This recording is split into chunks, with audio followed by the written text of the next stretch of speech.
Hey folks, I guess it's my turn to weigh in on this Kareem Hunt debacle. And as you can see from the picture, you know you done fucked up, right?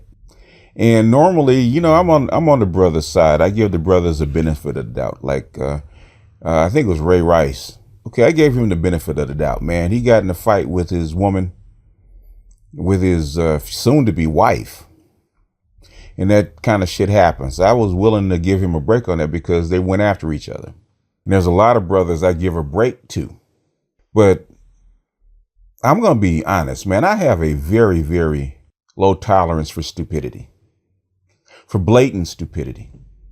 And while that sounds harsh, that it sounds like I'm going after a black man, going after a brother, and I'm not staying on code, hear me out. If you just Joe Blow, man, you at a party and you happen to get into a fight with a white woman, you don't do too much damage. Okay, that kind of shit happens. You someplace, you get drunk, shit happens, she's talking shit, you're talking shit, and she kind of goes overboard and you pop her upside the head. Shit happens. I kind of blow that off. That's just people being people. But I'm going to tell you why I believe that Kareem Hunt's an idiot and should be kicked out of the league and should never get his job back. In any other profession, you do something like that, man, they'll boot you.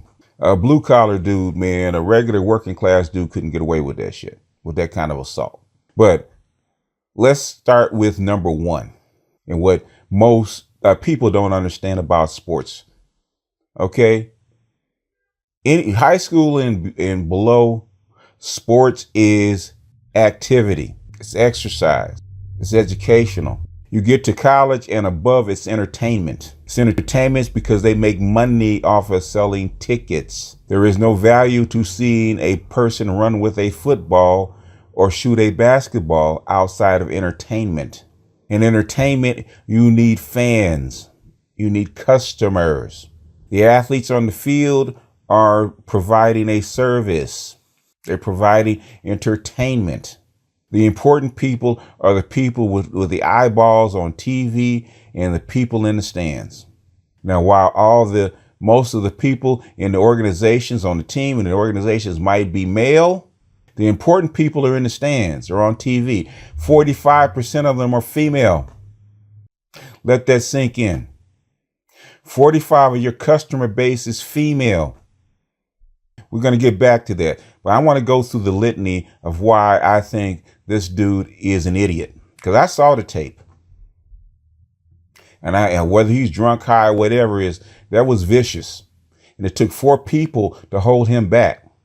It wasn't one of those things she was in a room and they had a disagreement and he had to put her out of the room. Nah, it wasn't like that.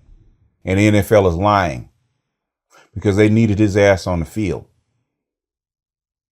But we also get back to what the NFL did and what went down with that, in my opinion. This is just me speculating because I don't have no inside information. It's just logic. But I'm going to tell you why he's an idiot. Yes means yes has been around since 2011. Violence against women has been around since 1994. Violence Against Women Act has been around as long as Kareem Hunt has been alive. And when you put your hands on a woman like that, you better have a damn good reason to do so. Now, I don't know whether she hit him off camera or not, but from what I can see, other than her talking shit, he had no right to put hands on that woman. In my opinion. Now, I've been in the game a long time. I've seen a lot of shit. But that chick wasn't your woman. And any other circumstance, brother, you'd have been prosecuted. They'd have prosecuted your ass. But let's get to this. When you're in high school as an athlete, yes means yes, sexual assault, all that kind of stuff is in play. What you did on or off the field is a no-no, even in high school. They tell you that as a high school athlete, this kind of stuff on or off the field is a no-no for you being on the team. And they tell you that every year. Your counselors tell you that. Your coaches tell you that. Your teammates try to remind you of that. You played 4 years at Toledo University. The Dear Colleague letter came out in 2011. You were a freshman in 2013, right after the Dear Colleague letter came out, and they're prosecuting people for much less stuff than you just did on that tape. Much less. So you know, your coaches tell you, your counselors tell you, the teachers tell you, you go to seminars all 4 years in college about this. You know this is a no-no. Now, maybe you did it in college and they covered it up, but the thing is, to say that you didn't know that this was wrong is bullshit. You know better than to do this. Now, college is one thing because you have a shot at getting at the pros. You have a shot at getting an education. You have a shot at a career. Okay? That's why you're in it. You don't want to get put out of college. You don't want to be banned from college because once you do some shit like that, it's hard to get into the next university. You already know this. You get drafted, and for 2 days, they tell you about the ins and outs of being in the NFL and what you need to do on and off the field. They tell you about sexual assault. They tell you about violence. They tell you about all these things. And you've seen all these NFL dudes go down behind bullshit like this. NFL does a very, very good job. NBA, NFL, Major League Baseball, incoming rookies all get the same speech about what to do with your dick, what to do with your fist, and what to do with your time and money. Now, there's always these knuckleheads that think just I'm an alpha, I can get away with this shit. But you know, they told you, they sat down and told you, your agent told you, your advisors told you, your coaches tell you, the NFL has seminars telling you the exact same thing. When something happens as far as violence, as far as rape, as far as any kind of sexual misconduct, they send memos out to the team, and guess what the coaches do? The coaches, your agent, and everybody else tells you about this memo, what you should and should not do. You know better. So let's get that bullshit out of the way that you're ignorant of the fact, because most of your life, most of your athletic life, you'll know better. They've been telling you that. Now, whether you can slip through the cracks and not get caught, that's one thing. Maybe that's what has happened. You thought you could do this and somebody could cover it up. The NFL is $1 trillion business. The Kansas City Chiefs are worth $2 or $3 billion. Trillions of dollars of advertising is sifted through the NFL worldwide. That's where the money comes from. In the league, that's where the money comes from. And 45%, and I think it's damn near 50% of your customers are women. And they will not alienate their customer base for you. No matter how good you are, they're not going to alienate their customer base for you. What you did on that tape, the owner of the goddamn team could not get away with.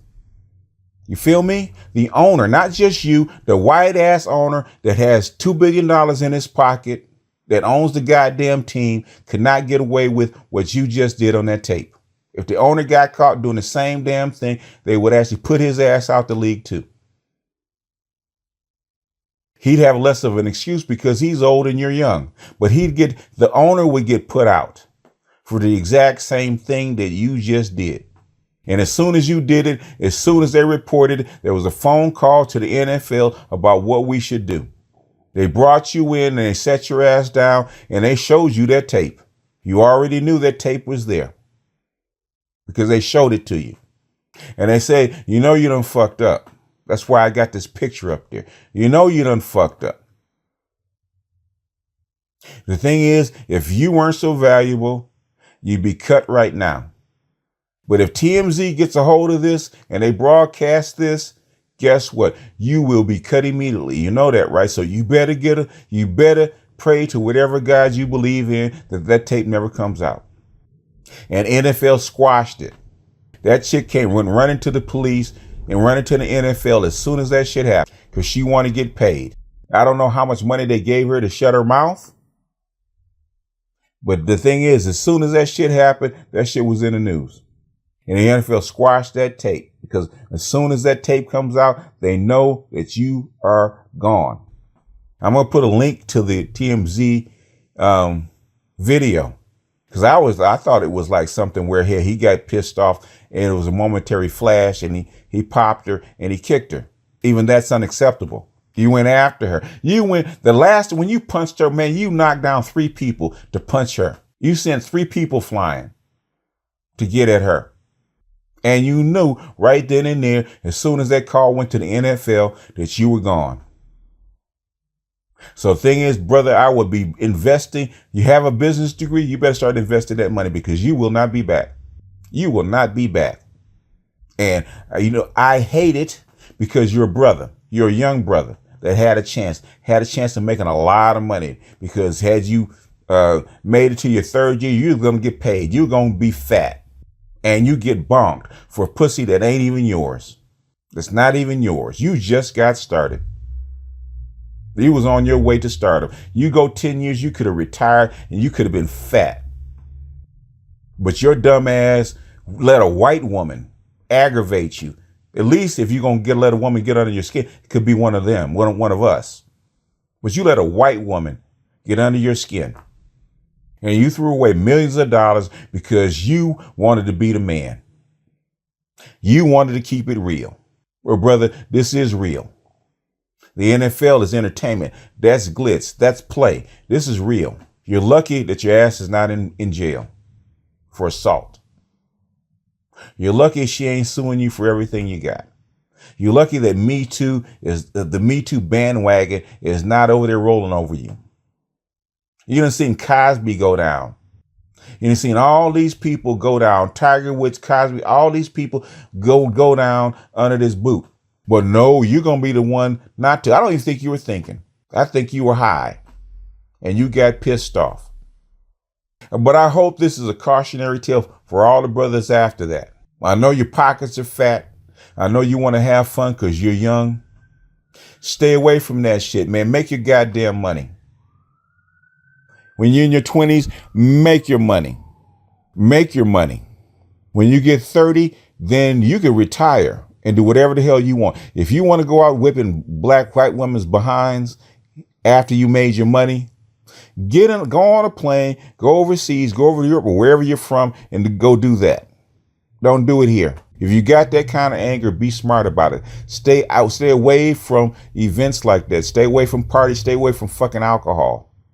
If you got that kind of temper, stay away from alcohol. Drink at home. You got to have your mind on your money. What's the use of going to the NFL if you're not going to make the money? Anyway, that's all I got for this rant, man. It's just grates on me for a young brother like that. Man, you just fucked up and threw away millions of dollars in your whole career over bullshit. That's what pisses me off. Over a white woman. Young skanky white woman, you got pissed off. As soon as you laid hands on her, what do you think she was going to do? What do you think she's going to do? Cry in her beer and take it? No, she's going to run right to white daddy, her white daddy, and get them after your ass like any sister would have done. Just because you're in the NFL, your pockets are fat doesn't mean that you ain't still a nigga, okay? And they will not hesitate to show you that you are. And the only reason that you didn't go to jail that night is because they needed you for the next season. And once that tape came out, and which it did, you knew that you were gone. So there is no pleading. I wouldn't even done the interview. You know what? Let me take my money and let me retire. If the Chiefs let him back, God bless him. If Chiefs let him back on the team, God bless him. I hope that he would do better if he does get another chance. Not that you deserve it. See, back in the day, they taught us as black boys that we already had 2 strikes when we came out the womb. And so most of us, the best we can do is protect the plate and foul them balls off so we can keep our bat going. And maybe if we get lucky, we can get a hit and get on base. Brothers like you get a triple and get picked off the base. Don't get it. People are still people and they're going to be who they are. But anyway, let me jump off of here. This is BGS out, and I'll see you guys on the next one.